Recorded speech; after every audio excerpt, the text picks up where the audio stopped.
The midnight bus ride. They say the dead travel late at night, seeking company. One girl found out how terrifyingly true that can be. Ella, a bright-eyed college student, was a beacon of ambition in the sprawling city that never slept. She often found herself working late shifts at a downtown diner, nestled between towering skyscrapers. In such a vast metropolis, it was easy to feel anonymous. Ella's dreams of pursuing higher education in a renowned institution often felt like a tiny star in a vast galaxy. But she was determined, saving every penny from her diner job, hoping to transfer to a prestigious university. On this particular night, the diner had been busier than usual. A group of out-of-towners, probably lost or just passing through, had come in just before closing.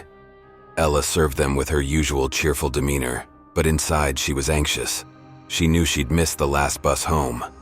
When they finally left, she hurriedly cleaned up, hoping against hope that she might still catch it. As she approached the bus stop, she was in luck. The bus was there, idling, waiting for its last passenger. Relieved, she climbed aboard, paying her fare and glancing around. The bus was nearly empty, save for 3 men seated at the back. They seemed out of place, their clothes tattered, their faces obscured by the dim overhead lights. The one in the middle seemed particularly odd, his head lolling to one side as if he was asleep or had one drink too many. Ella chose a seat near the front, trying to shake off the unease. She told herself it was just the exhaustion and the quiet of the night playing tricks on her mind. As the bus trundled on, the silence was interrupted by the hiss of the doors opening.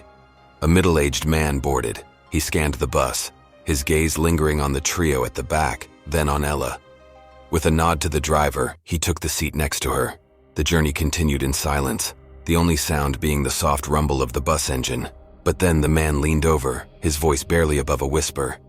"You need to get off at the next stop with me."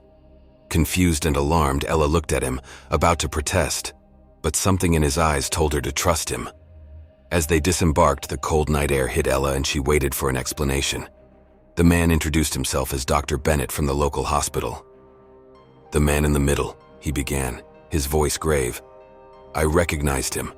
He was declared dead in the hospital 2 days ago." Ella's heart raced, the weight of the revelation sinking in. Dr. Bennett offered to drive her home, ensuring she was safe. As they drove away, the bus faded into the distance, its taillights disappearing into the night. From that night on, Ella never worked a late shift again, and the legend of the midnight bus became a tale she would recount, a chilling reminder of the night she came face to face with the realm of the dead.